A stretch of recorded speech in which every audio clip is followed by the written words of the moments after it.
business. My competitors change, but there might be a lot of technicalities involved. For example, I'll give you an example. Let's say you're selling a software for a company, right? And your software, what your software, in fact, in this cohort, one of the guys that sells there, he sells a password management software that ensures that businesses who work in very sensitive industries don't have what's called like a password list. Compromises, exactly. So he has to be asking like lots of technical questions, like what are you guys using to secure your, like, do you understand what are you guys currently using to secure your question, your passwords now? And did you know that there was a breach with like LastPass and one pass manager? I guess how important is it for you to work with somebody who doesn't have any such of those type of breaches, right? Those type of questions, like you ask like, what's the level of security that you guys? Like, a lot of questions that are technical, which we cannot teach you on a role play, simply because first of all, we don't even know enough about that particular product, right? That's why we use COC a lot, because it's something you guys have all experiencing. Right? So if I was to sell a COC to a business, let's say they wanted sales training, it's different from when I'm selling COC to somebody who wants to learn sales. Okay. Yes, B2B, B2C. It's different. Makes sense. B2B, B2C. Do you understand? So I'm asking a lot. Like, for example, I'll be asking them, okay, so what exactly is in your company that makes you feel like you need sales training? What are you guys currently doing now? Okay, walk me through what your typical sales process is. Do you understand? Yes, I want to know their outcome. Yes, I want to know their goals. Yes, I want to know, their pain points and what they've tried before. But then I'll now get technical.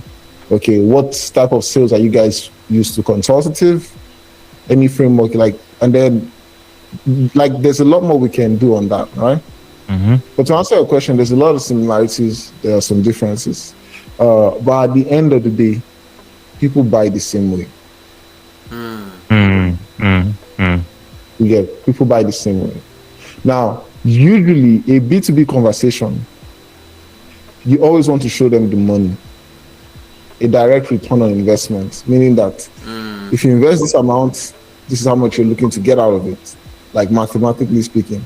So the investment pays for itself and the risk involved is excessively low. You understand? So return on investment is just like what the major B2B conversation is about. That's why if you sell for an offer, if you sell for an offer where you can directly correlate your effort and what they're paying with a return on investment and a growth in the business, it's a much more easier offer to sell. Right? But for B2C, the prospects, they are not used to change. They are not really entrepreneurs. They don't know how to take risks. There's a lot of fear. There's a lot of, all of those. I want to think about it, blah, blah, blah, all of those things, right? B2B, you have things like, competition. You understand? The competitor is offering XYZ. I spoke to this other company. So there's a lot of similarities, a lot of differences. It's also differences, but at the end of the day, people buy the same way. So it's usually in how you ask your question. So for example, if I was to ask a B2C question, or maybe I ask like, how much you want to be making in, let's say, like as a result of this endeavor.